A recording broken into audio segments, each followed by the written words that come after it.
All right. Hello, everyone. Welcome back to Math 162. So this will be our 7th week, first lecture.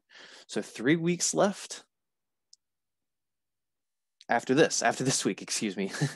So we just basically have all of July, and then we are going to be done. We are still cruising through this material. We're going to start 7.1 today. We will spend just shy of 2 hours working on 7.1, and we still will not finish the section.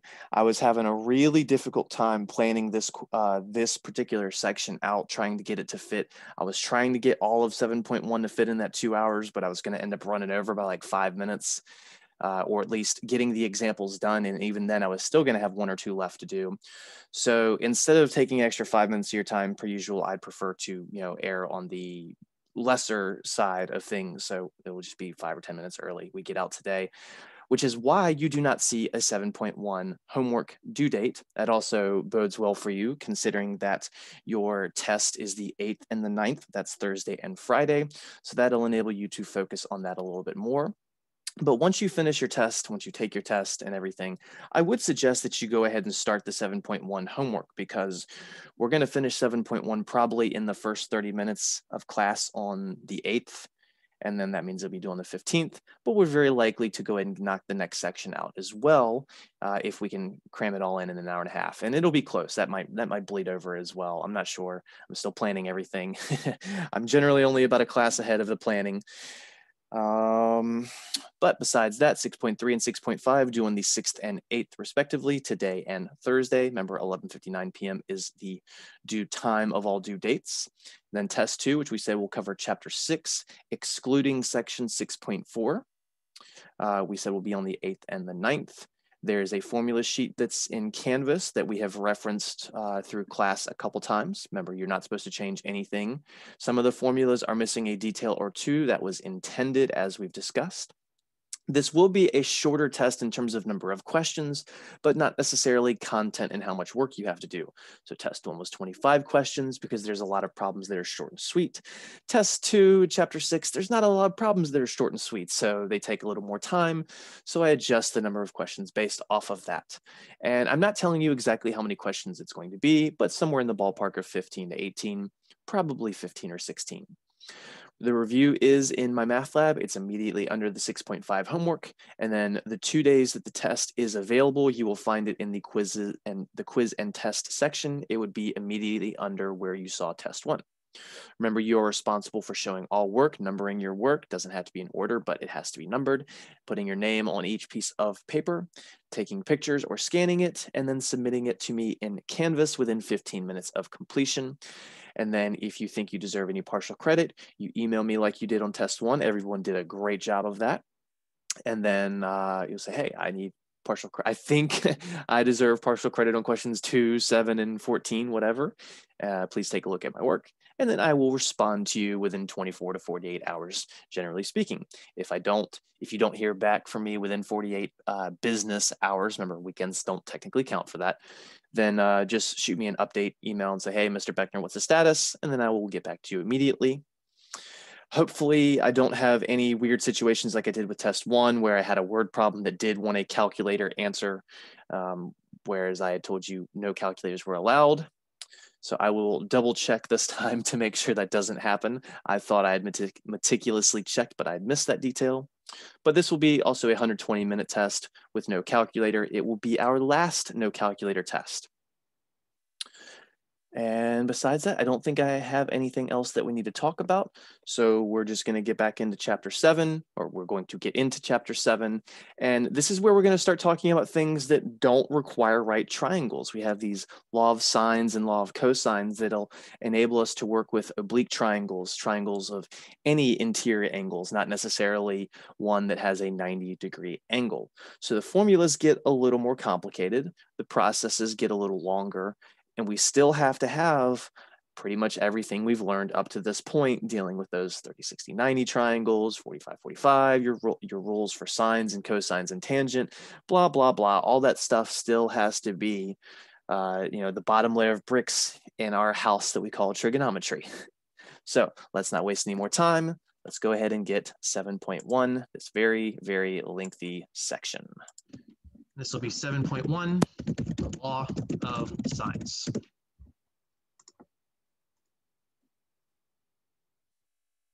The law of sines. So we are now going to journey triangles that are not right triangles. Remember, a right triangle has to have a 90-degree angle. A triangle that's not right does not have to have a 90-degree angle. We call those triangles oblique. Not oblique like our abs, just oblique, it's just another word. So oblique triangles do not have a right, which is 90 degrees. They're just whatever. One of them can be 10 degrees, the other can be 20 degrees, and the other is 150 degrees. Or they could be 60 and 60 and 60. Or they could be 60, 70, and 50. I had to think about that for a second, yeah. You don't have to have a 90-degree angle. Now here's the problem. Every single thing that we have learned thus far about sine being opposite over hypotenuse, cosine being adjacent over hypotenuse, tangent being opposite over adjacent, everything we've learned so far has only dealt with right triangles. When you're dealing with things that aren't right triangles, the sine of an angle is not necessarily its opposite over hypotenuse, especially because there isn't even a hypotenuse. There's no hypotenuse. So you can't say sine is the opposite over hypotenuse because there is no hypotenuse. What you could do is you could form an extra triangle out of it and make a right triangle, and then you could say that that thing's hypotenuse relates to a sine. And that might help you in some problems, you know, physics problems, applications, it usually is helpful, but not with most of the stuff we're going to be doing in this section. So chapter, excuse me. So this chapter, we are generally dealing with triangles that don't have a 90-degree angle. Everything that we'll be doing still is valid if it does, but if it has a 90-degree angle, I just go back to the chapter 5 and 6 stuff because it's easier. So when you are dealing oblique triangles, need to avoid Sohcahtoa and Pythagorean identities. Sine squared plus cosine squared is no longer 1. Sohcahtoa no longer works.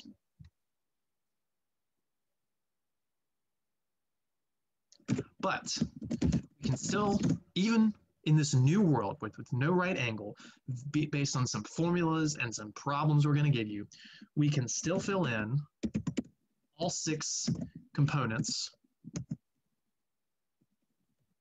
of information. 3 angles, 3 sides.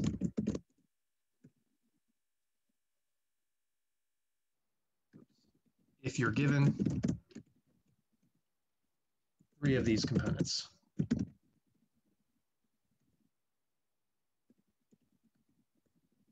at least one being a side.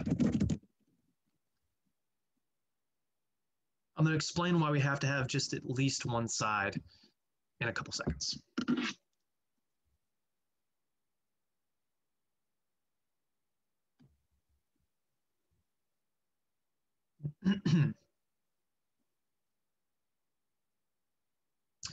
All right, so why do you have to have at least one side? I'm going to write some stuff that's going to be erased. Here is a right triangle. I know this isn't supposed to be dealing with right triangles, but just we can still use the explanation. This is going to be the 3, 4, 5 triangle.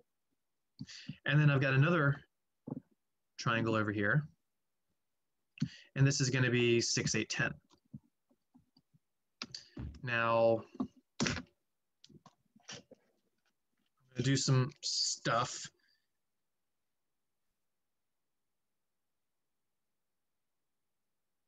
Check my mode.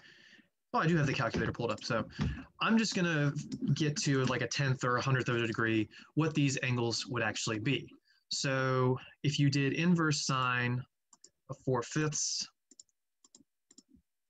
that would give you the bottom left angle, and my mode is in radians, so I need to convert that to degrees. So 53.1 degrees. So this is 53.1 degrees, 53. Just kind of scroll in.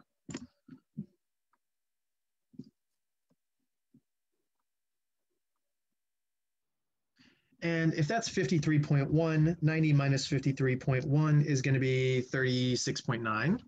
So then that makes this angle 36.9 degrees. And this is, of course, 90. Well, guess what?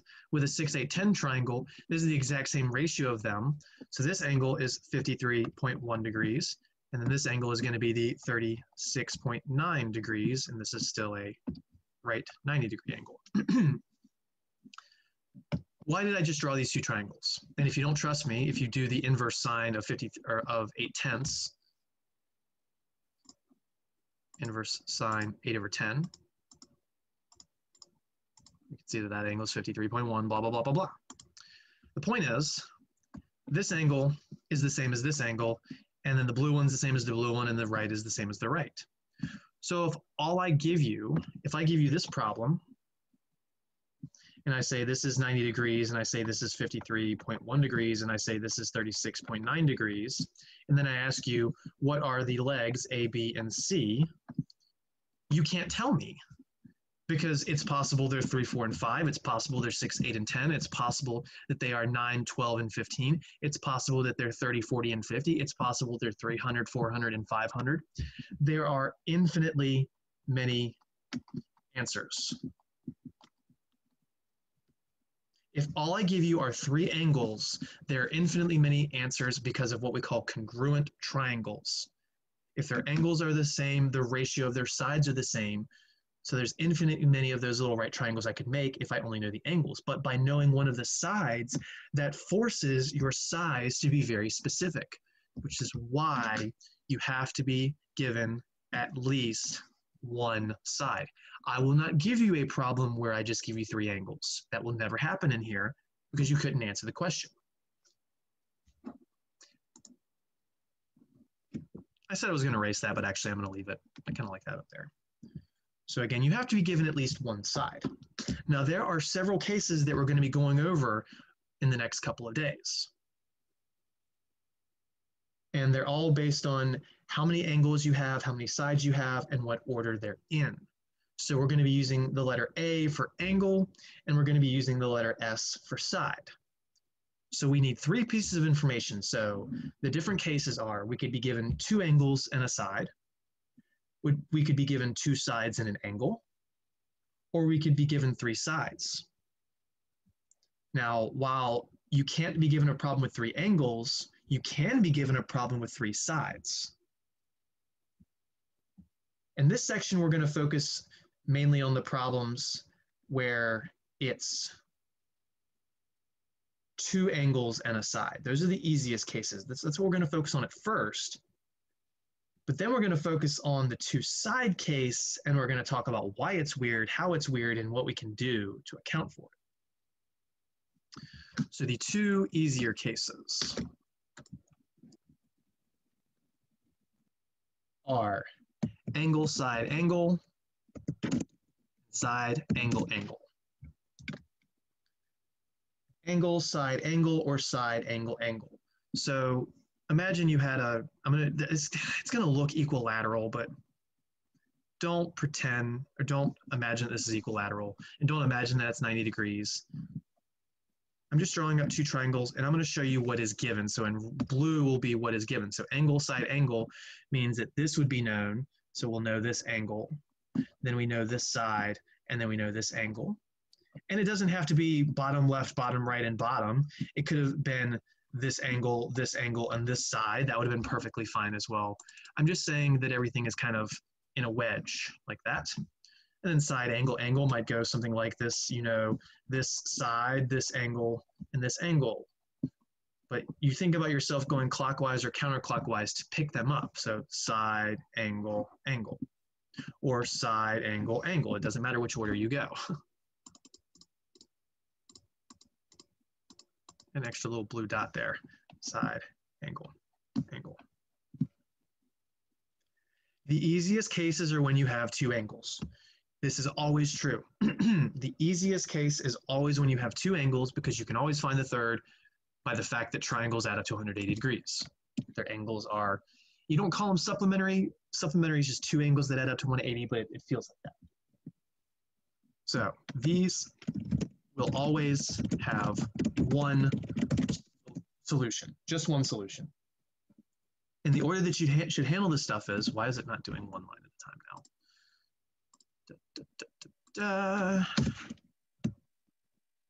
Start by finding a third angle.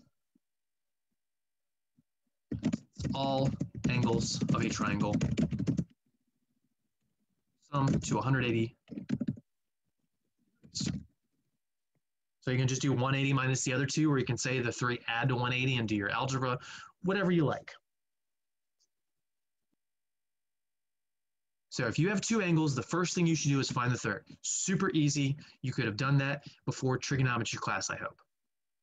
If I tell you one of the angles is 10 and another angle is 20, you do 180 minus 10 and 20, which would be 150 to get the third angle. If I tell you one of them is 100 and the other is 70, you do 180 minus 100 minus 70, and the other angle would be 10.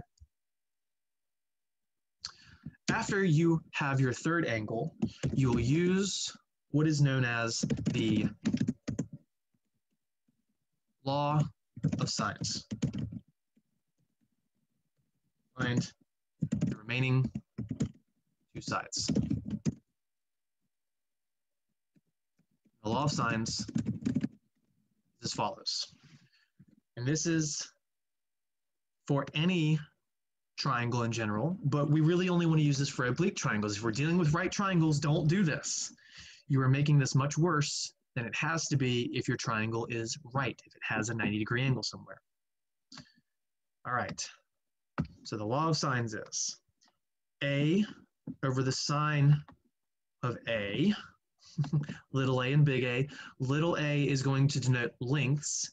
Capital A will denote angles. So this is equal to B over the sine of capital B. But it's also equal to C over the sine of capital C. Now, I really don't like using C's because lower and uppercase C's look the same. So this, what I'm about to write is the exact same thing, just using Greek letters. Little a over the sine of alpha, so alpha is angle A, capital A, equals little b over the sine of beta, which basically looks like a B already, and then little c over the sine of gamma. So the left black version is with traditional letters. The blue Greek version, the blue right version uses some of the Greek letters. So again, for our standard triangle, if this is side A, this has to be angle A. If this is side B, this has to be angle B. If this is side C, this is angle C. But I really don't like doing that because capital and lowercase c's look the same. So alternatively, in Greek, you can go A, B, C, and then this is angle alpha, angle beta, and then angle gamma. Gamma just looks like you took alpha and rotated it 90 degrees. Kind of looks like a Y almost as well, like a cursive Y.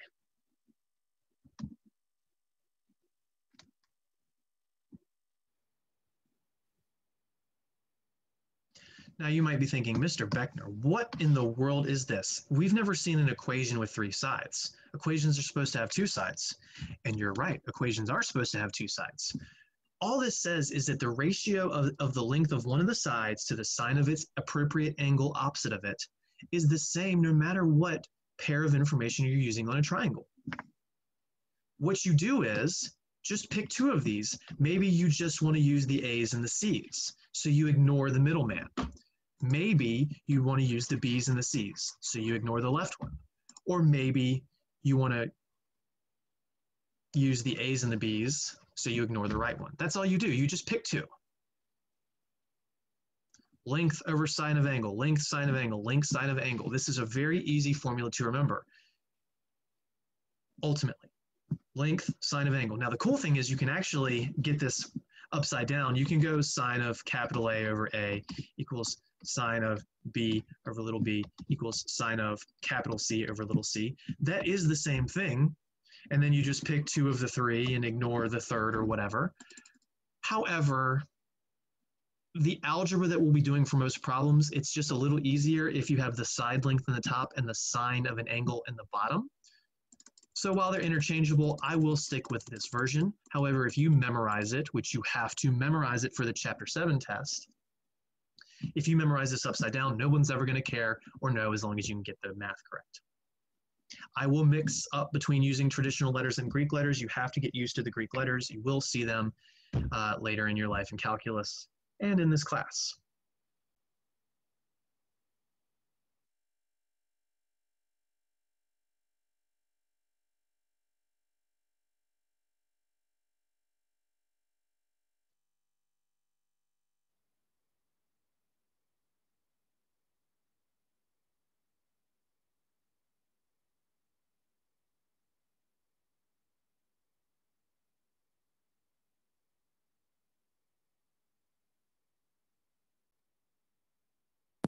Sorry about that, just had to set up the next part.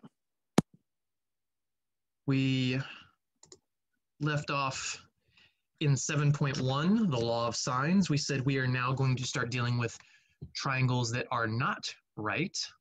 So oblique triangles generally do not have a right angle.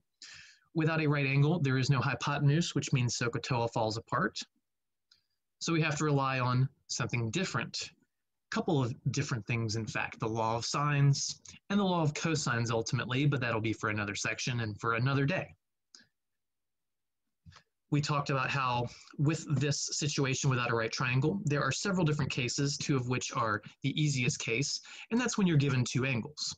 We talked about how I can't give you a problem that has three angles because there are infinitely many answers. And this particular arrangement, ASA, just means you have the side between two angles that you know, and SAA means that you have a side that's not directly between the two angles that you know. Now you might be clever and think you can rearrange the letters of another one of these later, and you could, but we picked the arrangements for reasons. All right, so then we boiled it down to the actual law of sines, a formula that we said you were just going to give to you, you're going to memorize it.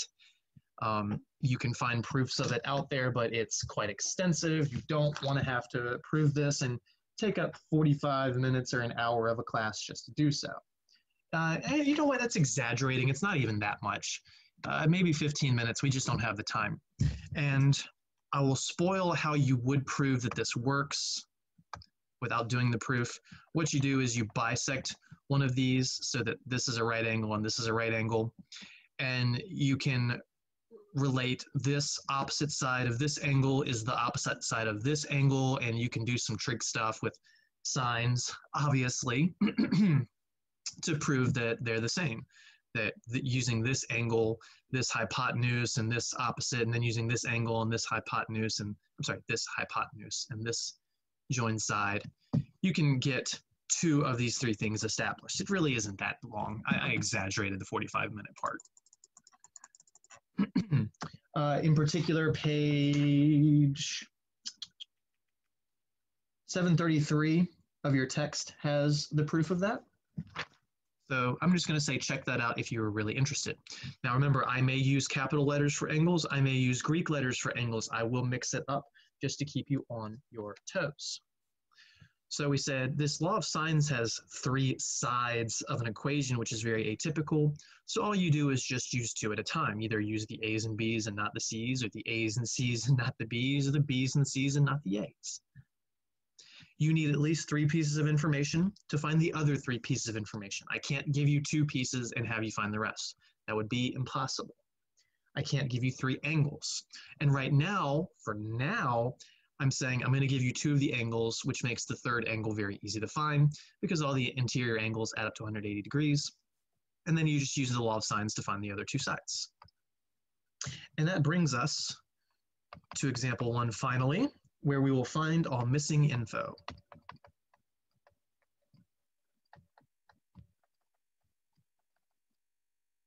And for this, I am not going to draw the triangle. I am just going to label capital A is 56 degrees.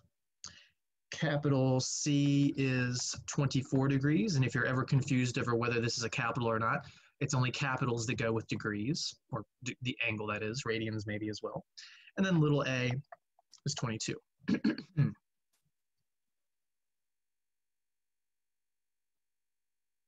So you're looking at some A's and a C. We have nothing about the B's, side or angle, and we don't know the length of side C, which is opposite of angle C. So you might be going, all right, well, which do we use? Do we use this one and this one? Or do we use this one and this one?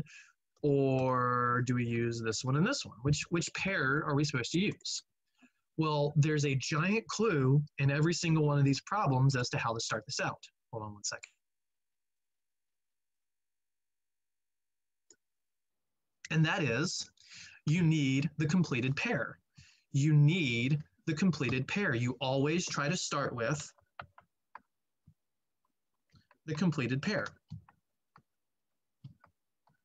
What do I mean by completed pair? I mean, you have all of the A's or all of the B's or all of the C's. Well, we have all of the A's. That's the completed pair.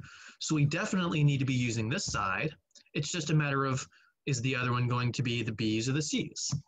Well, how could it be the B's if you don't have any of them, right? So we'd have to use the C's. Well, we could find angle B really easily. And I'm kind of jumping that what I just said there for a reason, but I'm going to do it now. Start by finding the third angle, since all angles sum to 180 degrees. Technically, I don't have to do that. I could find side C first if I wanted, but this is just the easiest thing to do. So let's go ahead and get the easy button out of the way. So first, angle capital B should be 180 degrees minus angle A minus angle C. But we know those two values, so it'd be minus the 56 degrees minus the 24 degrees. If you don't like starting it that way, you could have instead said that 56 plus B plus 24 all in degrees is 180 degrees, and then just do the algebra to solve for B. That's the same thing. Those are the same thing. I don't care which way you do it. But I find that most people are comfortable enough to just do 180 minus the others. Well, 180 minus 56 minus 24 is going to be 100. So angle B is 100 degrees. I had to think about that for a second to make sure I was right, but that's right. So now we have 4 pieces of information. 1, 2, 3, 4. This is one of the answers. That's angle B. Now to find lengths B and C, we'll have to use the law of sines. And it actually doesn't matter which one we do first. We could set the A's equal to the B's, since we now have one of them. Or we could set the A's equal to the C's. The order you do those two things does not matter. I did B first, so using the law of sines, so second law of sines, tells us that the A's, so side A, which is 22, over sine of angle A, which is the sine of 56 degrees, again, that was this, equals, now I'm going to do the B's. I only have one of them. We know the bottom is the sine of 100 degrees, and then the top, we don't know, length B. And then we just do whatever algebra and trigonometry is necessary to solve this for B. Now, some people will understand that you only need to do one step to solve this. If you want to get this done in one step, and this is how I'll do it later, so I'm going to write this for now but erase it, but if you wanted to solve this in one step, you would just do this. You would just multiply both sides by the sine of 100 degrees, because those would cancel, and you would have B equals blah, blah, blah, blah, blah. However, I know a lot of people starting out don't like doing it that way. So I'll show you the way that most people do this, at least initially, is they cross multiply. And when you do that, you'll get 22 times the sine of 100 degrees is equal to B times the sine of 56 degrees.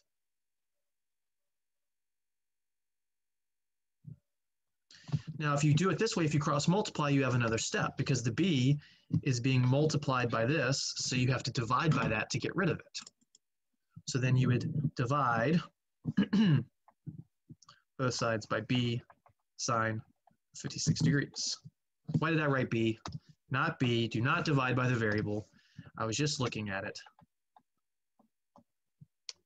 That way, the sine of 56 is cancel on your variable side, and you'll have an answer. And it's the same answer you would have had if you did it in the one-step version. So, whoops, wrong color. So b equals 22 times the sine of 100 degrees divided by the sine of 56 degrees. And no, nothing reduces here. You cannot reduce the 100 with the 56. You can't reduce the 22 with anything. Insides can't reduce with insides of trig functions. Insides and outsides never get to reduce with anything. If this was a no calculator test, guess what? That would be the answer. However, we usually take these and round to 1 decimal place. That's usually what my math app will say. Pay attention to the instructions, because it may say 2 occasionally. So what you'd have to do is punch this in a calculator. Make sure you're in degree mode.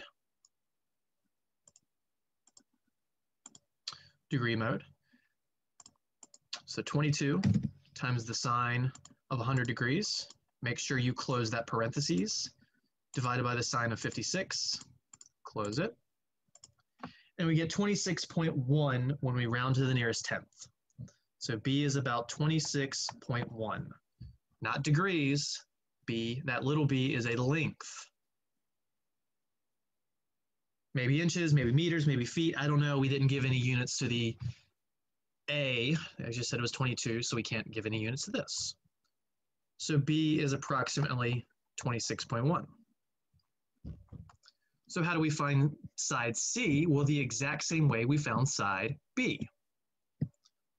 We just don't use this and this. We're going to use the A's and the C's. So the completed pair of information, you generally use more than once. So I'm going to go back to it. Now you might say, well, Mr. Beckner, couldn't you just use the B's and the C's? Yes, you could, but here's the problem. The value of B that we have written down is a rounded answer, which means it's not exactly right. It has what we call round-off error. And when you take something with round-off error and you put it into another equation and you process it and then you round that one, you have what we call error propagation, and it usually gets worse and worse and worse. And then your answers start being off by 0.1 or 0.2, and then eventually if you keep doing this 1 or 2 or 10 or 100. So try not to take information that you approximated and jam it into another equation, because you're going to start having these little errors, and it might end up the answer is 15.3, you got 15.4, and my math lab marks it wrong. Now on a test, if you've got work shown and you say, Mr. Beckner, check out my work, I'll go and give you probably full credit even for that. If you're off by a 10th, if your work, if you did what I just talked about that I prefer you not do, I would give you full credit for it if your work is shown. But why not just go ahead and not use borrowed information, not have error propagation, and not make things worse? So again, we're going to go to the A's. So third step is another law of sines, where we'll keep the A part the same, 22 over sine of 56 degrees, but the right-hand side is now little c over the sine of angle C, which was 24 degrees. Now again, for this, starting this out, I'll show the work with cross-multiplying, CM cross multiply, and you'll get 22 times the sine of 24 degrees is equal to little c times the sine of 56 degrees, and then you just divide by the sine of 56 degrees, like so. In fact, the exact same 2 steps we did in the second portion. It's just the numbers look a little different at the end. So what we get is little c equals 22 times the sine of 24 degrees over the sine of 56 degrees. Look how similar it was to b. They have the same 22 and denominator. It's just the sign next to it is different. This is pretty common if you do things as I'm doing them, if you don't use borrowed information. Now, again, this is an exact answer, and you may have a calculus class or someone else teaches trig and they say stop at the exact answers. But unfortunately, we usually do want to have nice approximations for these because we're trying to relate it to more applicable scenarios. So we round to the nearest tenth. We'll jam this in a calculator. 22 times the sine of 24 degrees divided by the sine of 56.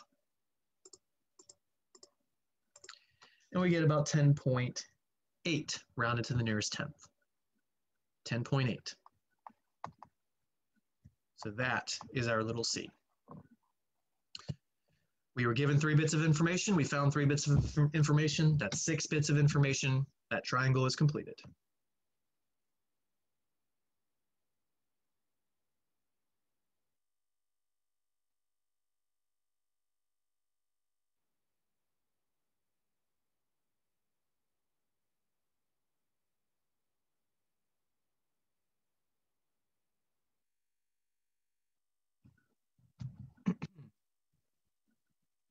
All right. When given 2 angles, find the third angle first. That's the easiest thing to do. Then you can just law of sines your way through the rest. It will always work that way. When you're given 2 angles, find the third angle, law of sines, law of sines. The order you do those is arbitrary, but this is just the easiest approach. Again, the 2 law of sines things, completely interchangeable. I just like to do the third angle first because it's the easiest thing to do. All right, let's do another one. Let's go with, and I'm going to go to Greek letters this time. I want to make my little b a little better. So we'll have angle alpha equal to 85 degrees. Angle beta equal to 35 degrees. And then side C equal to 30. Now for this problem, I do not have a completed pair of information, so I could not use law of sines yet. But we will work on that. That doesn't mean this is different than the last problem. I'm just saying the last problem, all 3 things were interchangeable. Not this time. We do actually have to find the third angle. Gamma, that's our capital C basically. And this will be 180 degrees minus the other 2. Let's see, 85 and 35 is 120, 180 minus 120 is 60. So 60 degrees is our third angle, our capital C if you prefer.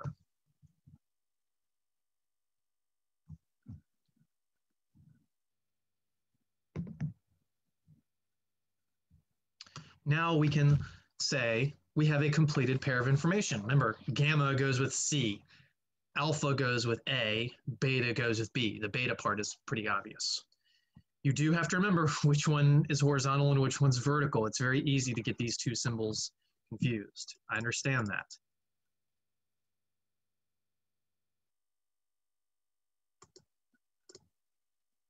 There we go. Okay, so the second step, that was first step. I can scroll back in now. Second step, we're going to use the law of sines. Now, what do we have completed? We have the C's. The C's are completed, so that's going to be the left side. It could be the right side. It doesn't technically matter, but side C is 30 over the sine of its angle, sine of 60 degrees. Now, again, we need calculators to be able to do these approximations because we don't know the sine of 24, the sine of 56 degrees, or the sine of 100 degrees. We do actually know the sine of 60 degrees, but there's going to be other angles involved, so you would still need a calculator. And then equals. Do you want to go after the A's and the B's first? Me, I usually go in alphabetical order, so I'm going to go after the A. So 85 degrees in the top? No. The sine of 85 and in the bottom, 85 degrees. And then little a is what goes in the top. Now remember, you could just flip this thing upside down and it won't matter. That's because we're going to cross multiply it or just do our algebra another way. So if you cross multiply, and once again, I did show the easier version. The easy version would be to just multiply both sides by sine of 85 degrees. And I will start doing that, but I like mixed methods. So after you cross multiply, you get 30 times the sine of 85 degrees is equal to little a times the sine of 60 degrees. Then you'll divide by the sine of 60 degrees. I'm going to stop showing it this way. I'm just going to write it to the side a lot of the times. There we go. So that tells us that 30 sine of 85 degrees over sine of 60 degrees is the length of side A. But we want to get this to be a tangible value. Let's get the approximation. And there are math classes where they don't care what the approximation is. This would be the answer. So 30 times the sine 85 degrees, close it, divided by the sine of 60. Close it. And we get 34.5 when we round to the nearest tenth. 34.5. So that's our A. For our third step, we do another law of sines. Let me give myself just a little more space.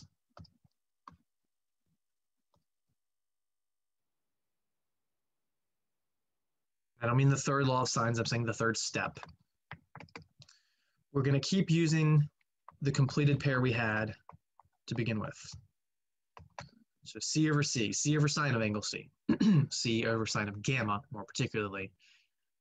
Then we already used the A's here, so let's use the B's. We don't know the length of B, but we do know angle B, sine of angle 35 degrees. We cross multiply.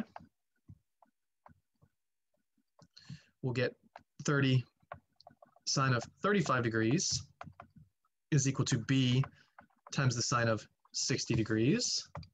We're going to divide both sides by, you guessed it, sine of 60 degrees. So we get that 30 sine of 35 degrees over the sine of 60 degrees is equal to little b. Again, that's our exact answer. The approximation rounded to the nearest tenth, we jam in a calculator. 30 times the sine of 35 this time, close it, divided by the sine of 60, all in degrees. And we get 19.86, blah, blah, blah, blah, blah, rounded to the nearest tenth would be 19.9. Again, no units, so just 19.9. So there's our B, there's our A, and we had angle gamma earlier, which is angle capital C.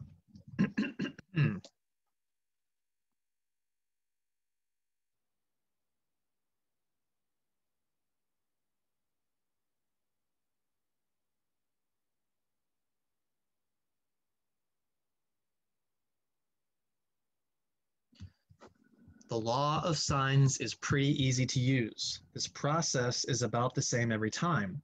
Now, that's when we're solving for a side.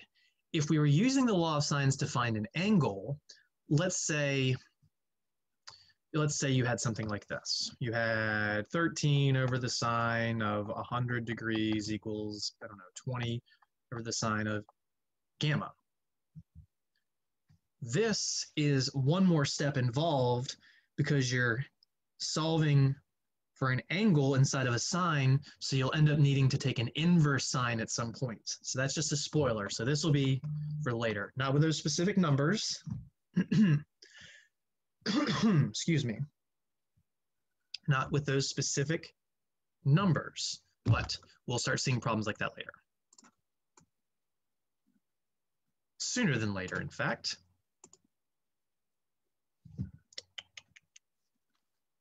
All right, but not yet. C. And that little, my 1 p.m., I gotta make a quick phone call that I can't do at any other time. That's coming up. So I will have to pause for about 2 or 3 minutes, but let's see how far we can get in C for now. And once again, not even giving you a drawing. B equals 5 degrees, going back to capitals. C equals 125 degrees. And then side B equals 200. If you want to draw a triangle out of this, you can. And you don't even have to draw these to scale. You can make it look equilateral if you want. And then you can just say, oh, okay, I want this to be my angle B, so here's our 5 degrees. I want this to be angle C, so here's my 125 degrees. But then where does the 200 go? Well, the 200 has to be opposite angle B, so that means the 200 has to go here. And that would mean this is side little c, this would be angle, this is angle capital A, and this would be letter lowercase a. So I can give you the problem drawn up as a triangle. I can give it to you labeled with just A's, B's, and C's. It doesn't matter. Well, we have two angles, so we can find the third. Capital A is going to be 180 degrees minus 5 degrees minus 125 degrees, which is minus 130, so that's 50 degrees. Pardon me. So that's angle A, 1 out of 3. Second, we use our law of sines. We were given the B's completed originally. Now, if little a was up there, we could say we now have the little a's and the big A completed as well, but the B's were obviously completed, so we want that to be one of these sides. So we'll go 200 over the sine of 5 degrees is equal to. Now, we could go after either little a or little c. I go in alphabetical order, so let's go little a first. So little a over sine of, why was I about to write 50 degrees? No, that is right.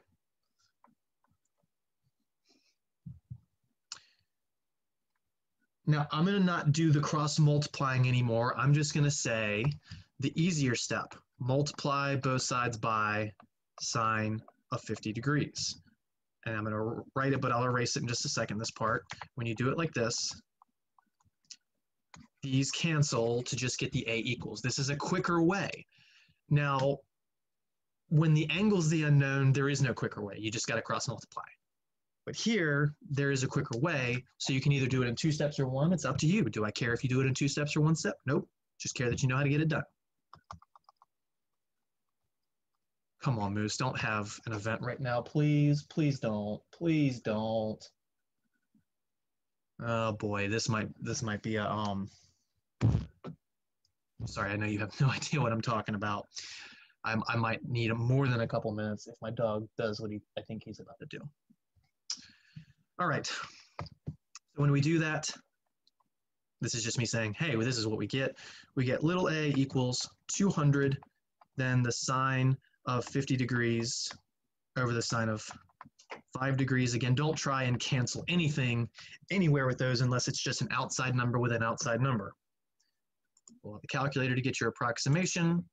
200 times the sine, 50 degrees, close it, divided by the sine, 5 degrees, close it.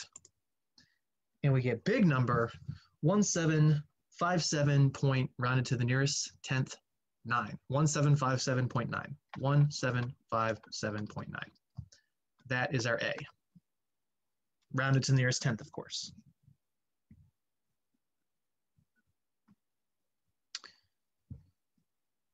Now we can do the same thing to find our B's.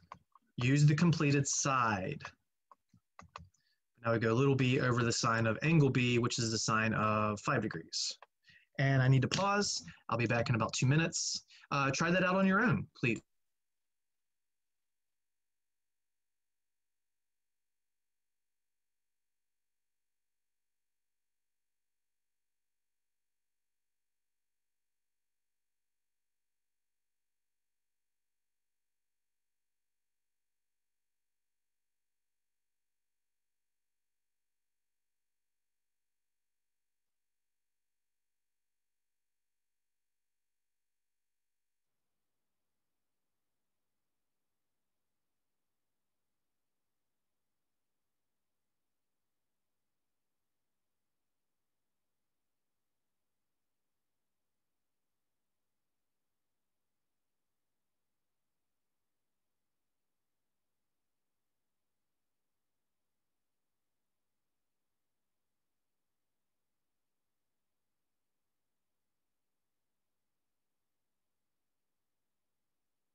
It's weird, it wouldn't unmute me at first. Okay, I'm back. All right, so if we want to get this in one step instead of cross multiplying and then dividing, you just got to multiply by the thing in the bottom. So you'd multiply both sides by the sine of 5 degrees. And after you do that, you would get that little b equals 200 times the sine of 5 degrees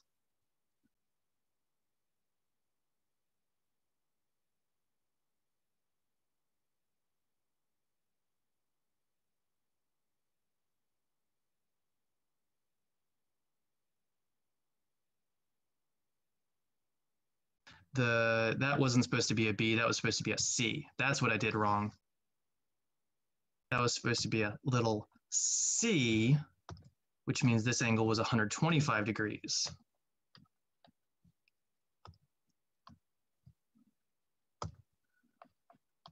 I'm sorry about that.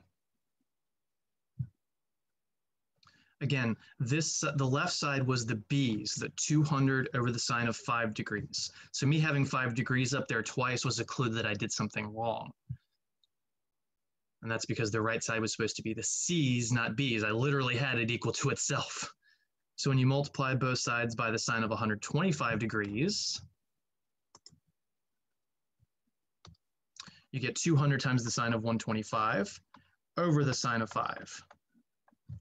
But then we type it and round it to the nearest tenth. So 200 times the sine of 125, close it, divided by the sine of 5. Drum roll. And we get a wrong answer because I did not have my second zero there.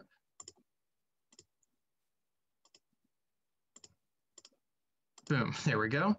200 sine of 100. And that's the correct answer. So 0.7, 1879.7, 1879.7. That is our B approximation, our C approximation, good grief. C, I keep wanting to write B. I'm also really focused on my dog right now. I'm sorry, I'm distracted.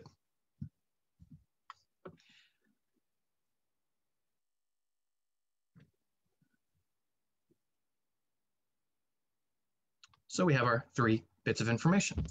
Now, some student might come through and say, well, Mr. Beckner made a few mistakes. How do we trust him? And they'll say, especially since this was 200, but these others were in the thousands. Well, that seems really weird, right? Well, I mean, it does, but at the same time, this angle was teeny. This angle is absolutely just minute. It's small. This is not even a great representation of it. 5 degrees is like that. Now, in order for that to happen, if the side opposite of it is 200, you're going to have to make this thing very, very, very, very, very, very long just in order for that to be 200. And what that means is the other two sides are going to be ridiculously long, like about 1800, again, approximately. I'm just not writing all the different digits. So it does actually make sense if you think about it that way. The fact you have a really small angle, but then the length opposite is actually pretty large in comparison. Another way you can tell that this is at least okay in terms of sizes of everything is that the largest angle should be opposite the largest size. The largest side, excuse me. Let me say that one more time. The largest angle should be opposite the largest side. The smallest angle should be opposite the smallest side. That is true 100% of the time. And then the medium angle is opposite the medium side. So when I go back and look at my answers, I go, all right, angle A was 50 degrees, that was in the middle. And then 1757 is in the middle between 200 and 1879. Okay, cool. The smallest angle was B, the smallest side was B. Good. The largest angle was C, the largest side was C. All of that is perfect and makes sense. So that is a great way just to have a little self-check at the end. And it's not going to guarantee the numbers are right. It just, at least if you had, sorry, I'm trying to think. If you had angle A is the smallest, but your side A came up to be the largest, that's a sign that you made a mistake somewhere. So please be careful with this. Don't take phone calls and worry about your dog and all this stuff while you're doing one of these problems. Try and focus, because when we don't focus, we make mistakes and we might not catch those mistakes. Thankfully, I have years of making mistakes and being able to catch them, but it definitely takes practice to catch those mistakes. All right. So now that we have done the easiest possible case with 3 of its examples, now let's go into what we call the ambiguous case. And this is perfect spacing. Ambiguous case, which is side-side angle. Now, we abbreviate it side-side angle instead of angle side-side. I think you can imagine why. It would be the exact same representation, but looking at that backwards, it just makes us laugh a little bit, right? Okay. So SSA, and yes, it would be the same as if you went backwards. I'm just not going to say it in a recorded video. Just pretend I did and have a giggle at it. So what is the ambiguous case? Why is it ambiguous? Why does it complicate our lives? How does it complicate our lives? Because this is the most complicated case. All right, so when we have a side, and then the angle that is not between those two sides. So again, this is the angle is not between the two sides.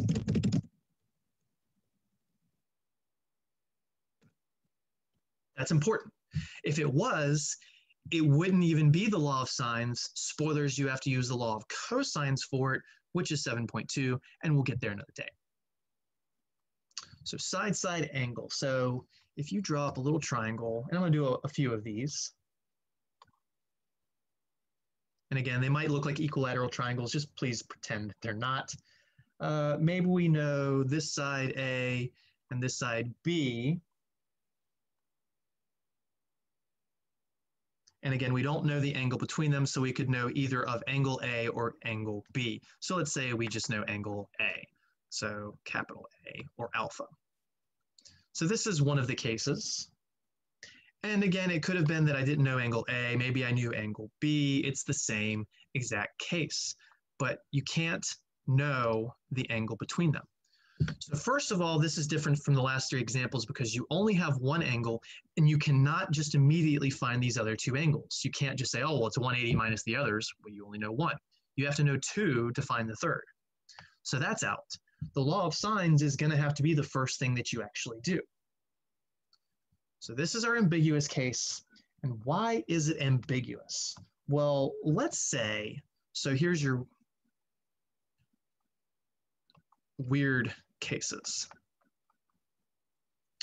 Let's say that you knew side A and it was really small, and you knew side B and it's a lot longer, and you know angle A and it has to look like this. This is a possibility of a scenario where you've just got some very short A, and it doesn't have to be microscopically short. It could go, in theory, all the way to here, maybe. But I just like to draw it a little more exaggerated here. So the A, the B, and the capital A, these are the known values. In what world could this form a triangle? Because you would need a fourth side to connect those 2 things. So the problem here is the A, the lowercase a, is too short to be able to come down here. Now, we don't know the length of this side. This side could be all the way out here. It doesn't matter. And in fact, I want to demonstrate that. I want to make it a little longer. In fact, so again, this could be really long. It could be really short. That's not the important factor. It's just the fact is no matter what, this is too short. So this is a possible scenario given to you. I could give you an A that's just too small to go with angle A and side B to actually make this fit, which means there is no triangle. There is no answer.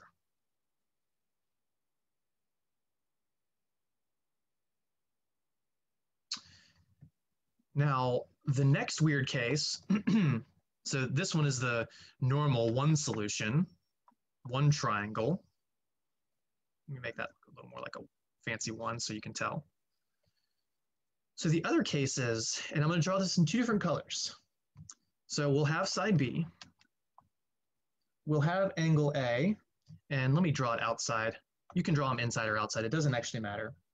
And it's going to go horizontal. And this is just an orientation I'm doing for demonstration. It doesn't have to be this way. And then you know the length of A, and it is long enough to touch this. So here's your A, and it is long enough to touch it. So that's in blue. There's one triangle.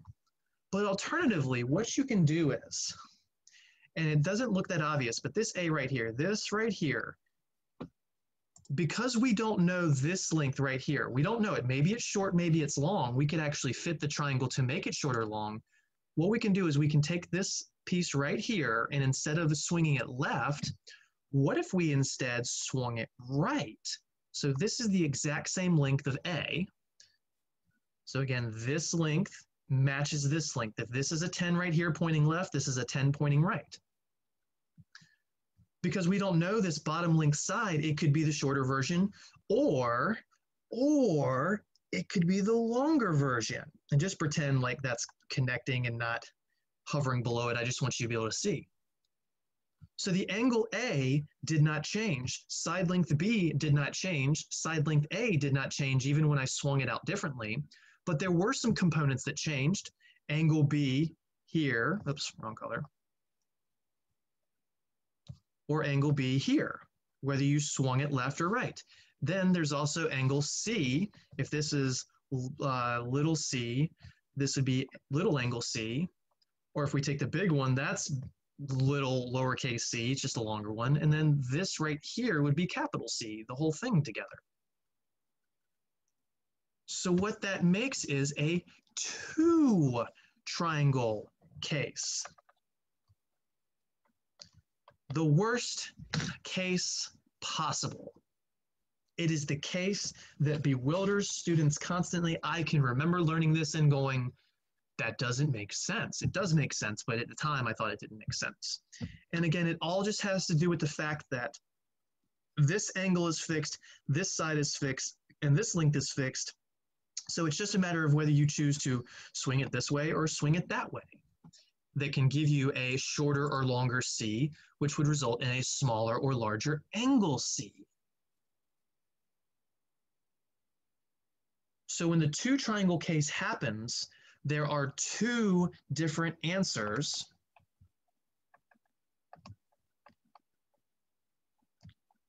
for, again, if you're assuming that you're given angle A, and side B, there would be two different answers for angle C, side C, and I said those backwards, and angle B.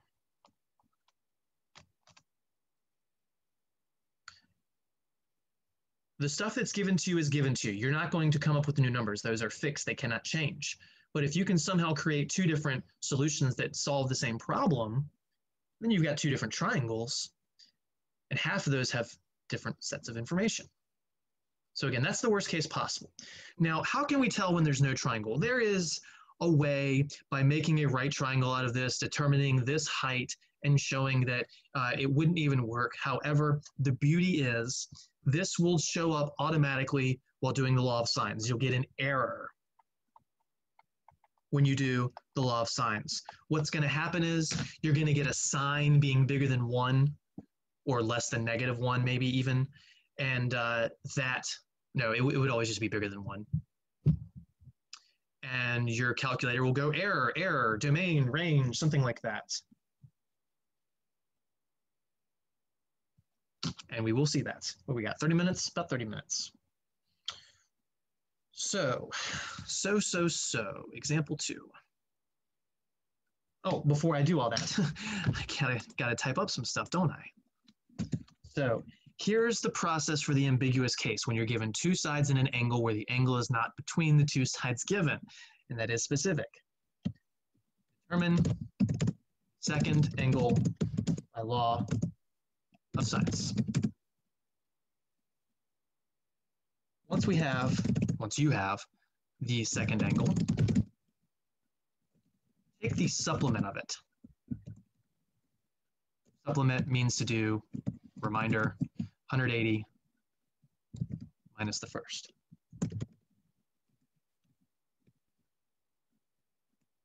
If sum of the first angle, well, no, you were given, that's what I mean by first. If the sum of the first angle, the one you were given, and this second version of this second angle, in other words, the thing we just found, that the supplement of the actual angle. So if this sum is less than 180 degrees, then a second triangle exists.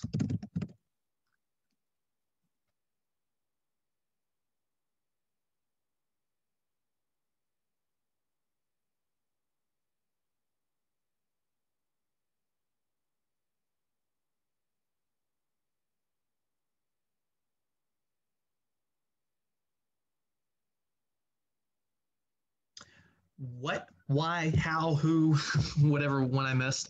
All right. So you can prove with some geometric and spatial reasoning that this version of B and this version of B are supplementary to each other. It's really not that hard to prove, but we're going to skip it. Again, just in the interest of time. But those two things are always supplements. So if there is a second triangle, you're going to have an angle for B1 and you'll have an angle for B2. The ones and twos will just denote whether you're talking about the first or second triangle. And the second version of B is always the supplement of the first version of it. That one's an easy case. You just have to remember that detail. And again, you can spatially reason it with the sums of interior angles. This would be a supplement. And then these two form the supplement of that supplement, which makes that a supplement. I know that sounds confusing, but just go with it. But once again, if the sum of the first angle and the second version of the second angle is less than 180 degrees, that means you can fit a third angle into it. If it's more than 180, how are you going to fit a third angle into it if it's already over 180? That's the logic and reasoning to it. So what you do after that is you complete first triangle and complete the second triangle. Now, the second triangle would use B2, the first triangle would use B1. So when you go to find C2, you'd be talking about B2 in it. When you go to find C1, you'd be using angle B1.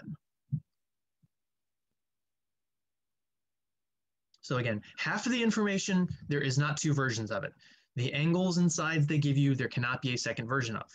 But the angles and sides they don't give you, there could be a second version of. That's worst case scenario. It's the most involved. I'll only give you one of them on a test, but you can't expect to see one. I like to do one of each of the cases, in fact. So with all that being said, let us try out, some examples. What do we got to? Example 2.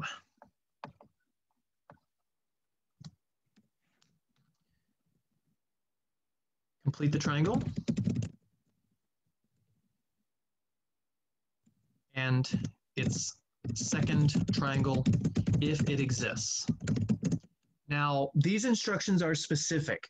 Do not necessarily expect these instructions in homework or test. I might just say, find all answers, find all potential sides and angles. In which case, there would be slots for the second triangle if it exists. And if there isn't, then you just don't fill them out or say no. And if it is, then you have to fill out both versions. Now, going back to the previous types of problems when it was two angles given, there is never a second triangle and there's always only one triangle. So again, the first 3 examples we did where we were given 2 angles, it's always one solution and there always is a solution. When you're only given 1 angle, this is where this side length might be too short to make a triangle, or it might be just the right length to swing it one of 2 different ways. And so if the overlapping image is too much, here are the 2 triangles separated. So that was 1 and 2. And the first one shouldn't look so small. There we go. That's a better version of it. Okay. So complete the complete the triangle, and if a second triangle exists, complete that as well. And for A, we're going to start with little a equals 30, little b equals 20, and then alpha, or capital A, is equal to 50 degrees. And you could be given these problems in radians, but it's pretty rare since we're going to be putting them in a calculator. Most things stick to radians. I'm sorry, stick to degrees when we know we're going to put in a calculator.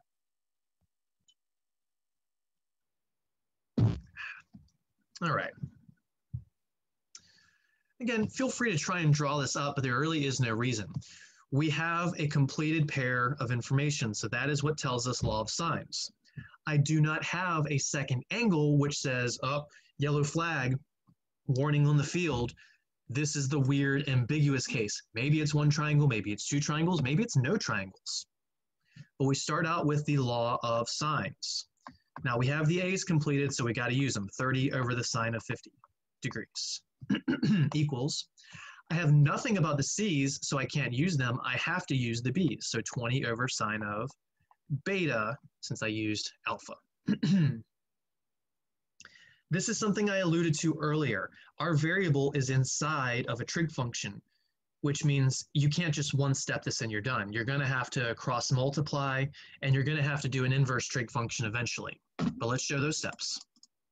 So we're going to cross-multiply. So we get 30 times the sine of beta equals 20 times the sine of 50 degrees.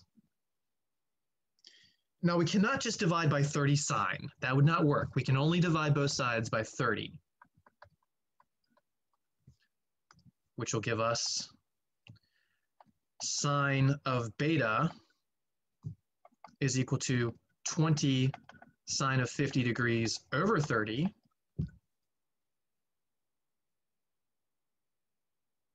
Now that 20 and 30, yes, they can reduce. You can say that's just 2 and 3. We're going to be jamming this in a calculator though, so it technically doesn't matter. So I'm actually going to leave it. Yes, you can reduce the 20 and 30 to 2 and 3, but I'm going to leave it because it's going in a calculator. Now, if you have sine of an angle equal to blah, blah, blah, blah, blah, then you just take the inverse sine of both sides to solve this. So we take inverse sine of both sides. So inverse sine of the left, inverse sine of the right.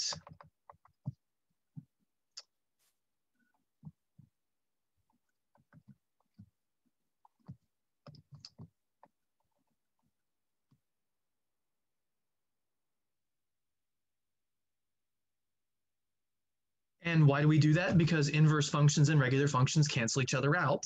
Now remember, this only works if you're under the proper quadrants. Inverse sine works in quadrants 1 and 2, thankfully. So we are okay because all of our angles are going to be from 0 to 180 degrees. So this is perfectly valid, and we get angle beta is equal to inverse sine of 20 sine of 50 degrees all over 30, which when we put in our calculator and round, actually I said that wrong. Inverse sine is valid in quadrants 1 and 4, not 2. So you do have to be careful there. There's something that we're going to talk about later having to deal with that. But for now, we're putting a pin in that more complicated discussion. I forgot to write inverse. There we go. Inverse sine of all of that. That's a critical component. So second sine to get the inverse sine, then 20 times the sine of 50 degrees. Close that parentheses, divided by the 30, and then we close the parentheses for the inverse sine. Drum roll, an angle beta is 30.7 rounded to the nearest tenth. 30.7 degrees. That's our angle beta. I don't want to box it up yet though.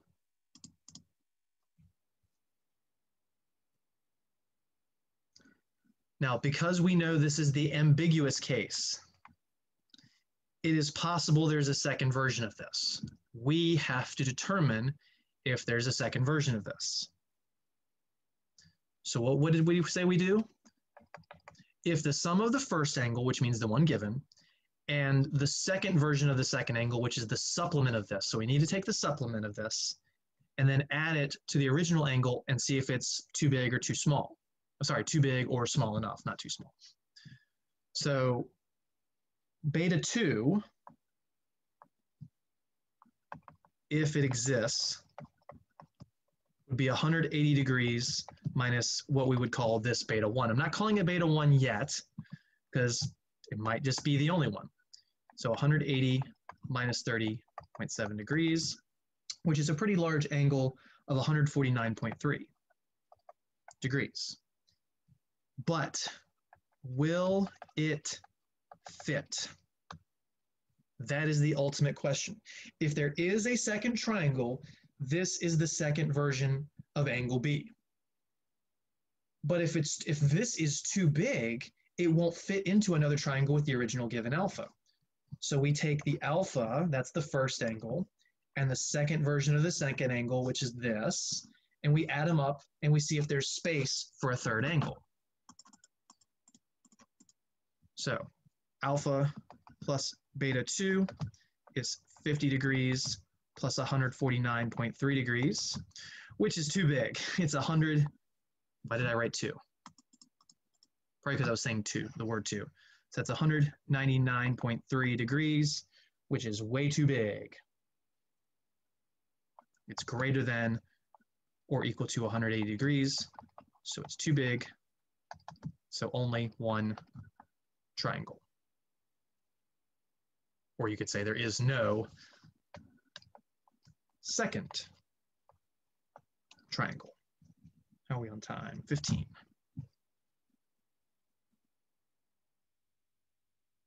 So this problem does not have that worst case scenario. So that means that angle B is just 30.7 degrees. You could go back and box that up if you wanted to now. I'm just going to put all my information at the bottom though, since I don't want it to be confusing if anybody looked at this later. So we do know angle beta. Now that we know alpha and beta, we can find gamma, the C, by just doing 180 minus the others. So gamma, or capital C, would be 180 degrees minus the 50 minus the 30.7. So that's 130, so 199 point, why did I say that? 99.3 degrees. I keep forgetting to carry, I guess. Borrow. So that's our gamma. We got angle B, we got angle C, we got angle A. We got side A, we got side B, we just need side C, lowercase c. And we do that by a law of sines. You generally end up doing law of sines twice in these problems if there's only one triangle. So we'll go back to the completed pair of information we already had, which was the 30 over the sine of 50 degrees. And we'll set that equal to the C's, which is lowercase c, unknown, over the sine of gamma, which was the 99.3 degrees. I'm going to do this in one step, just multiply by the sine of 99.3 degrees on both sides, which will get rid of that. It just puts it on the left and the top now. So we get that 30 times the sine of 99.3 degrees over the sine of 50 degrees is equal to C, which will jam in the calculator. 30 sine 99.3, close it, divided by sine of 50, close it. Drum roll. And we get 38.647, blah, blah, blah, rounded to the nearest tenth would be 38.6. Not degrees. So now at the bottom, I'll just put that angle beta was the 30.7 degrees. Angle gamma was the 99.3 degrees. And then lowercase c was 38.6. And that is the completed information that goes with the original A, B, and something else given. What were given? A, B, and alpha, that's right.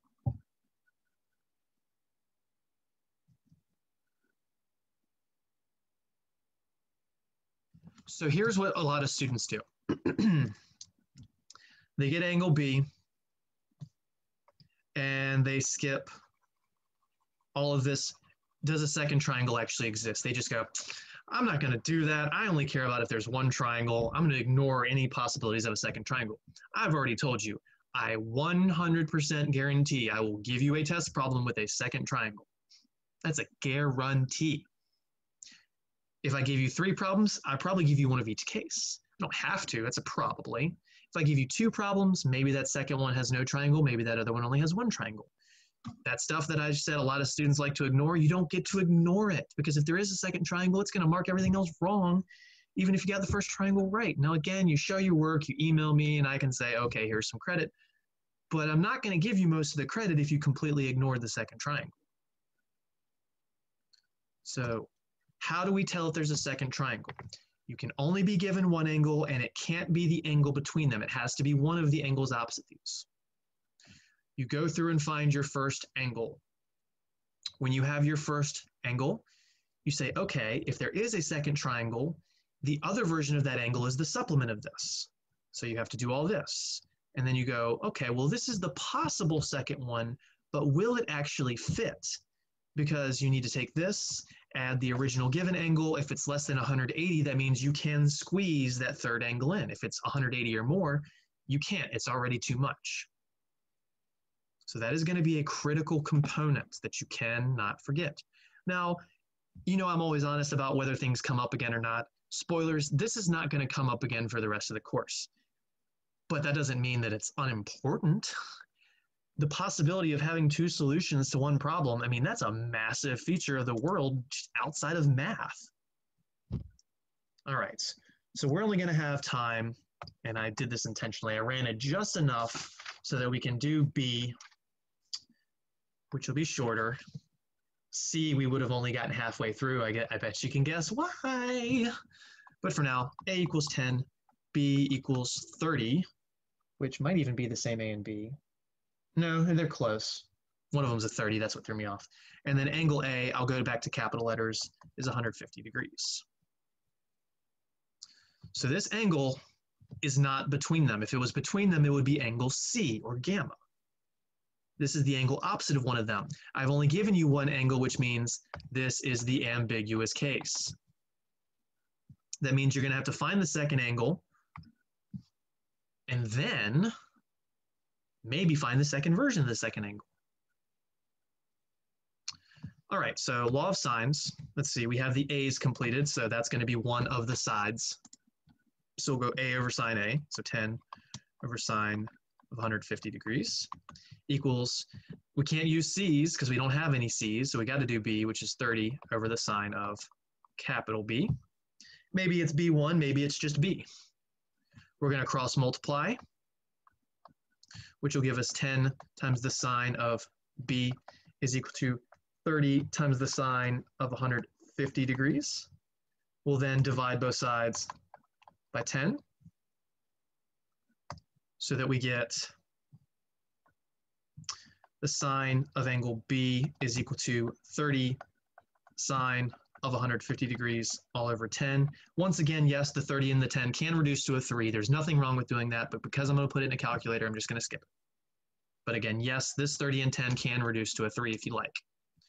Now, because we have sine of an angle, we take the inverse sine of both sides.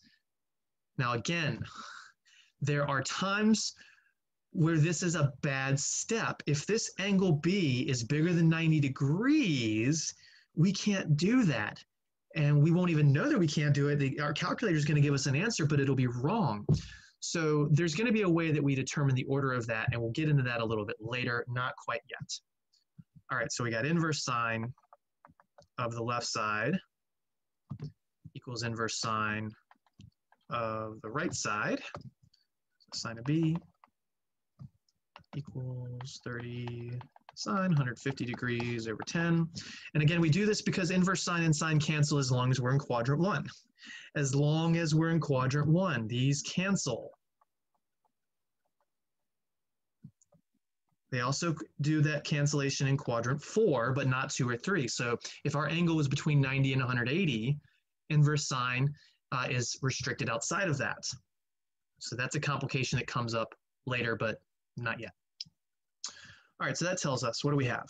Angle B is equal to inverse sine of all that jazz, 30 sine 150 degrees all over 10. And that's approximately, rounded to the nearest tenth, put in a calculator. Make sure we do inverse sine, 30 or just 3 if you're doing the 30 over 10 or reducing it, times a regular sine of 150. Double close. Now watch what happens when I hit enter. Enter. Error, domain, calculator can't handle this because it doesn't exist. This value in here is too big. So because we got an error, what that means is it doesn't exist. We can't actually do this. It's undefined. And that is since, hold on, let me show you what that inside part is. 30 over 10 is just 3. Let me do 3 sine of 150. So this is the inside of the inverse sine. It's 1.5. So we're taking the inverse sine of 1.5, but that's outside the domain. Remember, inverse sine's domain is between -1 and 1 because regular sine's range is between -1 and 1. I told you that issue was going to keep popping up. So what that means is, because we got an error in our calculator, there is no triangle. That's the easiest case. Your calculator is going to call you a liar, kind of. And then you just go, oh, nope, we're done. No triangle. That doesn't happen in the one triangle case. It certainly doesn't happen in the two triangle case.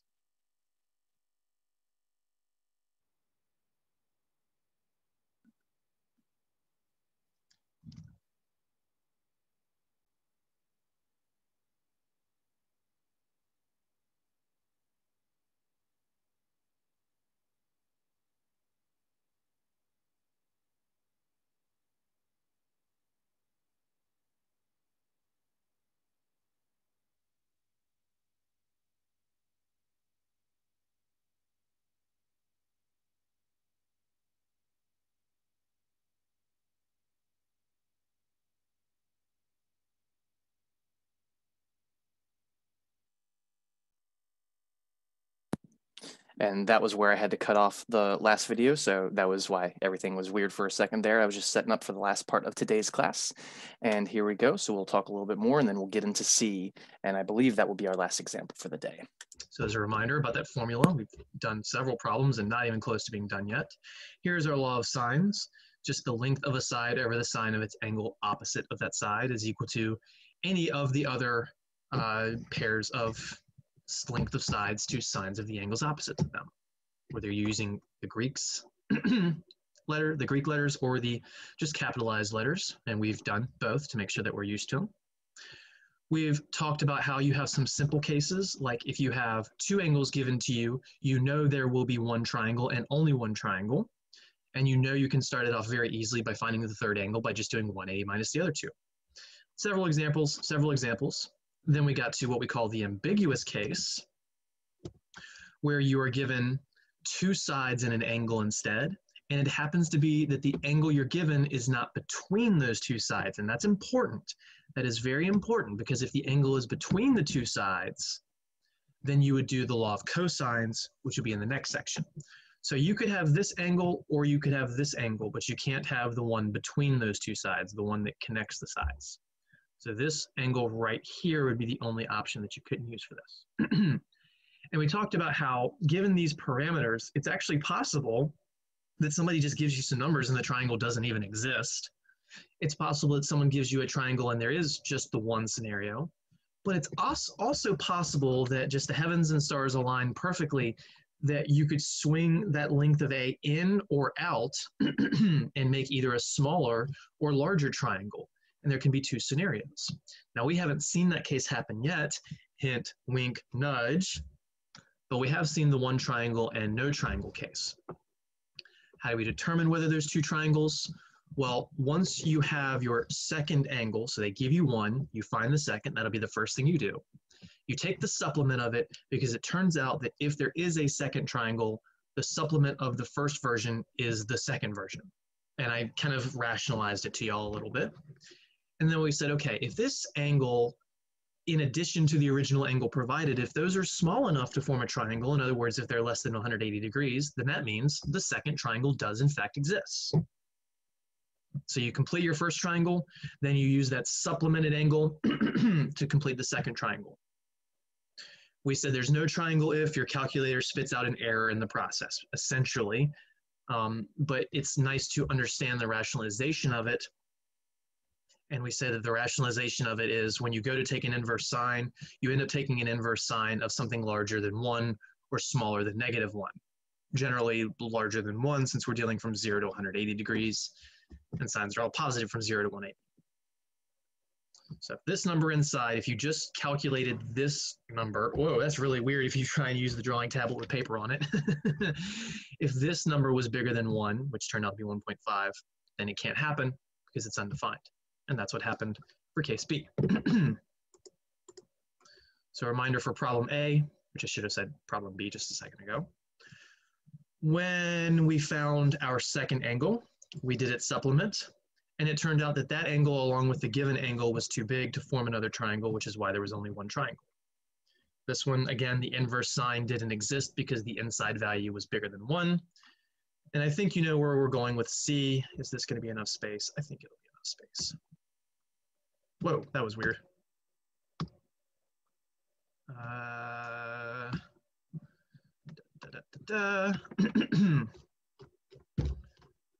Why did it take me all the way back there? C. Where's my problem? Angle capital B equals 5 degrees. Wait, no, that's the wrong problem. I'm on the wrong page. Side A is 30, side B is 40, and then angle A, or alpha, is 20 degrees. Now remember, if we're talking applications, I'd have to be giving units of these: 30 inches, 30 miles, 30 kilometers, 30 something, but that's not the case here, obviously.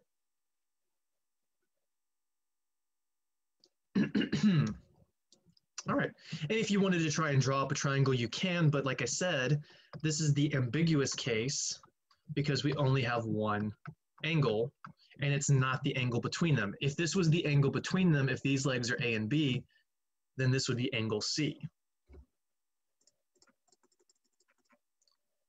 So we have to use the law of sines to start this out. We have the A's completed. So that has to be one of the sides of our equation.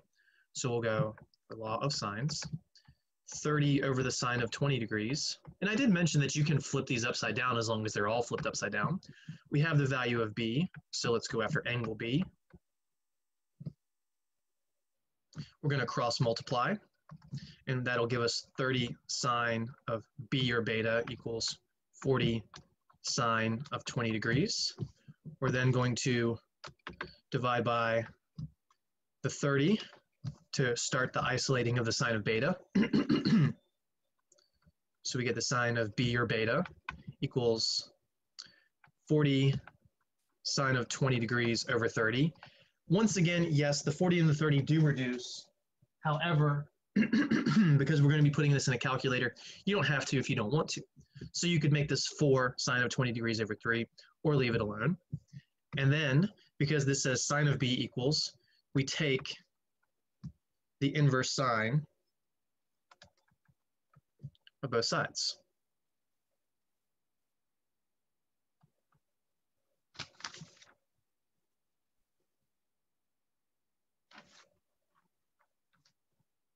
So we go, oops, wrong color, inverse sine, oops, switch back the color. Side. Sorry, I got distracted. My trash truck was coming by.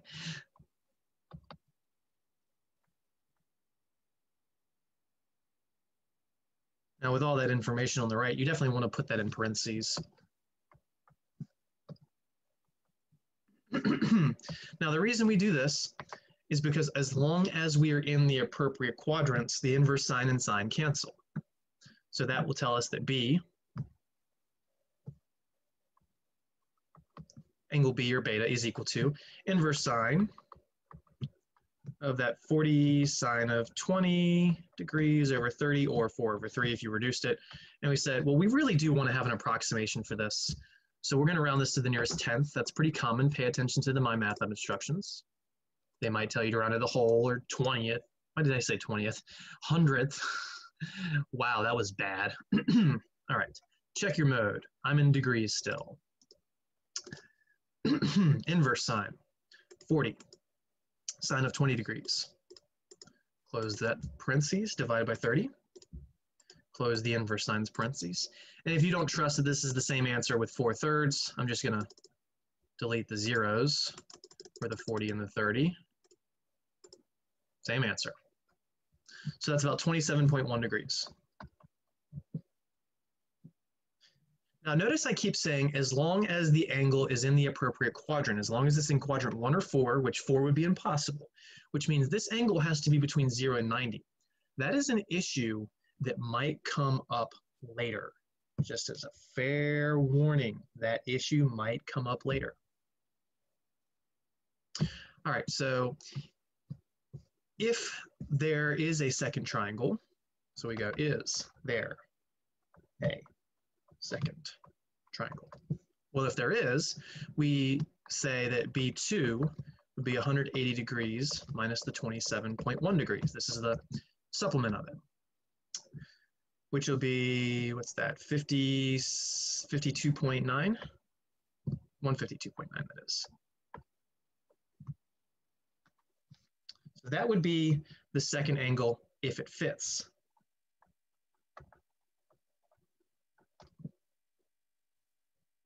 How do we know if it fits? If this angle plus the given angle, if they're still less than 180 degrees. So we take angle A plus B2, which is 20 plus 152.9, which is pretty close, but it's 172.9 degrees, which is less than 180 degrees. So yes, it does fit. So B, we need to instead call B1 so that we can tell it's dealing with the first version of it, and B2 obviously is B2.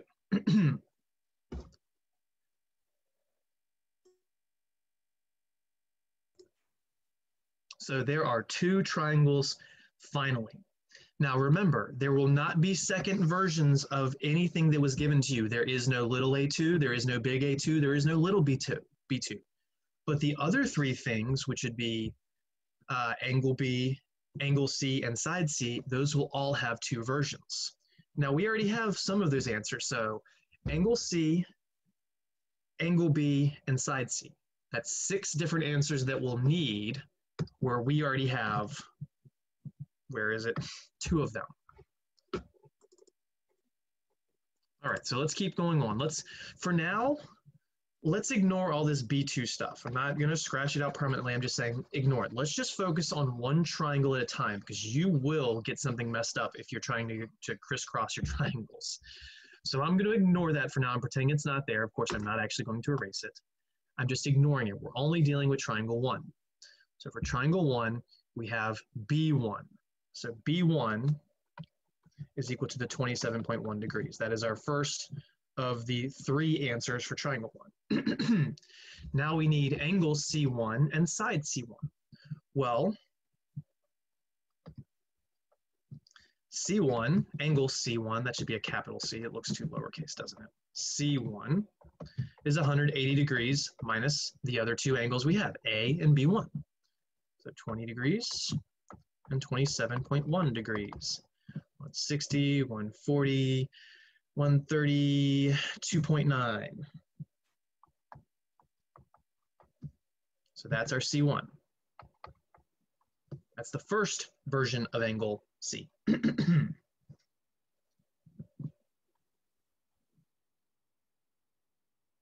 Now that we know angle C, we can find side C by doing the law of sine. So we do law of sines. Now we have the A's were completed given to us. These were given to us and they're completed, so we can law of sines that with that still. We do have the B's completed now, but we rounded to get that B1, so it's not my favorite thing in the world to find C1, side C1, based on a rounded number, because that could be rounded even further. An error propagation happens. So I'm going to use the A's again. So I'm going to go 30 over sine of 20 degrees, that was little a over sine of angle A, equals, and then little c1 over the sine of angle C1, which is the 132.9 degrees. You could cross multiply, but then you'll have an extra step. So I'm just going to take that single step, and again, you choose the amount of algebra you do, and multiply both sides by sine of 132.9 degrees. So that little c1 is equal to 30 sine of 132.9 degrees. It's an ugly decimal. Let me make that a little better. Over the sine of 20 degrees, which when we round to the nearest tenth, so we're approximating, so we squiggle equals. We go 30 times the sine of 132.9, close it, divided by the sine of 20. Close it. Now I technically don't have to close that last one, but it's just a good idea. 64.25, that's going to round to 64.3. So this is kind of at that breaking point. That's really close to being rounded down to 64.2. If it had been 0.24, say, then we would have rounded down to 64.2. Now, if we had used angle B1, which was rounded to get side C1, there would have been that error propagation, and if it went down, maybe this would get us 64.241, blah, blah, blah, blah, blah, and then we'd say the answer is 64.2 instead of 64.3, and my math lab will probably mark it wrong. Sometimes they have error ratios built into. Sometimes they don't. Give me 30 seconds.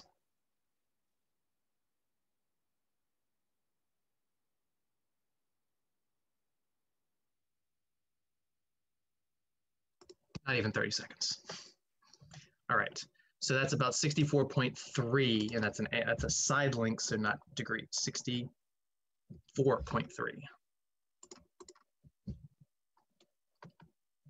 So that's our C1, our little c1.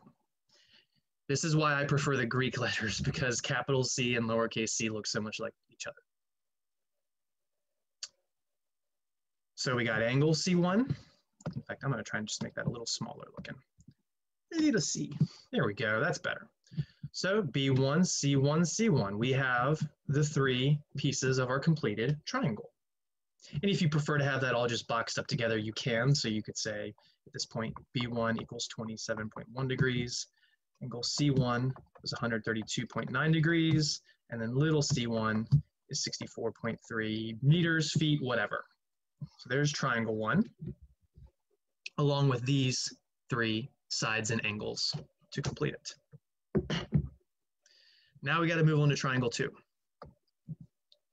Now in triangle 2, none of this matters.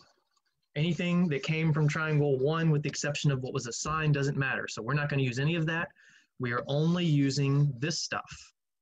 We already actually found B2, in fact, because finding B2 is part of the process to tell if it even exists. So we have B2 here. So that's done. So for triangle 2, we know B2 from before was 152.9. So that's one of them. So we've got that along with these three things. We have the A's completed. We have the B's completed. So all we need are the C's.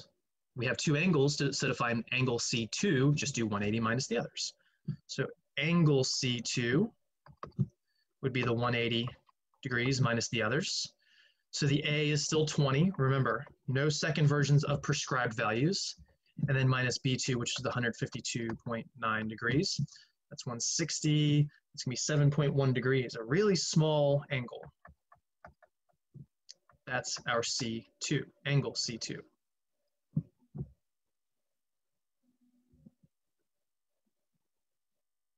That puts us almost done. To find side C2, we just law of sines it. So we go to the A's, which is 30 over sine of 20 degrees, equals the C's, which will be little c2 over the sine of angle c2, which is the 7.1 degrees. You can cross multiply, and then you'll end up having to divide by sine of 20 degrees. That's 2 steps. Or you can take the 1-step method, where we multiply both sides. It's going to get really loud. Hold on. You're going to have to wait 2 minutes.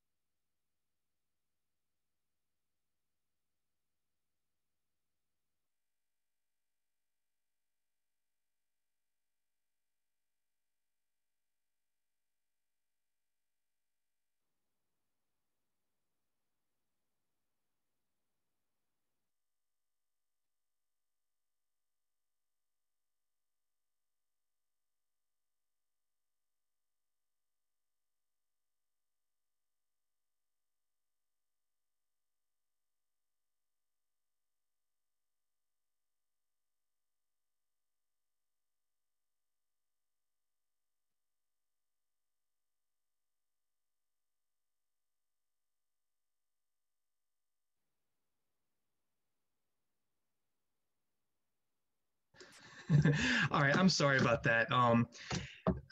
If I haven't said before, I've got a construction project going on my house, and the trash truck was picking all this stuff, and it was very loud dumping it. So I was just going to be distracted anyways. All right, back to where we were. So we said 1 step, multiply both sides by the denominator of your variable, which is the sine of 7.1 degrees. Okay, so we get that side C2, that's a little c, equals 30 sine of 7.1 degrees over the sine of 20 degrees. And then we're going to round to the nearest tenth per usual. We're almost done with this problem. 30 sine 7.1, close it, divided by sine of 20 degrees, close it. You can check your mode again if you have to. Check it as many times as you feel the need. And we get 10 point, when we round to the nearest tenth, 8. Now again, because that's a 4, if we had used borrowed information, maybe that error propagates up and it becomes 0.85, and then we round that to a 9, and now we get the whole thing wrong in my math lab, or at least not the whole thing, just that one, because it will be separate answers. And then you're like, oh man, why did I get it wrong? The answer's 10.8 and I wrote 10.9. That's why we try not to use rounded values in formulas and equations and processes down the line if we don't have to. We can't always prevent that in math, but when we can, we do. All right, that was about 10.8. So that was our C2, little c2. Let me make that a little more little looking. There we go. So we have all of those boxed individually. If you prefer to put them all together, that tells us angle B2 was 152.9 degrees. Angle C2 was the 7.1 degrees. And then side C2 was the 10.8 meters, feet, whatever. Now this is important. A lot of people will say, well, since the B's were supplements of each other, shouldn't the C's be? Nope. These do not add to 180 degrees. It works for the B's because of geometry, but not the C's. I am absolutely 100% confident that I will give you one of these on test 3. You will get a problem with 2 triangles.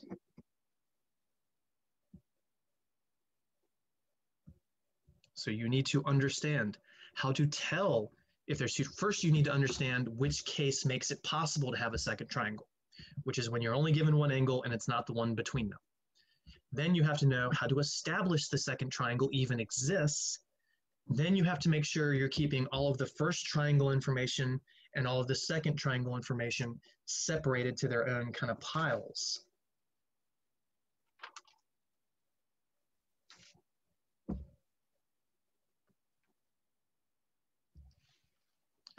Now, do you have to find all of triangle 1 and then all of triangle 2? No, you absolutely do not. But trust me, it is a better way to keep your information organized. Some people will go, all right, well, here's angle C1, now let me find angle C2. All right, here's side C1, now let me find side C2. Sure, you can, but I do personally believe that people that do it that way tend to make more mistakes, if even just in labeling things. All right, now I know that problem was much more challenging than the others that we've done in this chapter for very obvious reasons, so I will make sure we do a second one. Spoilers for D.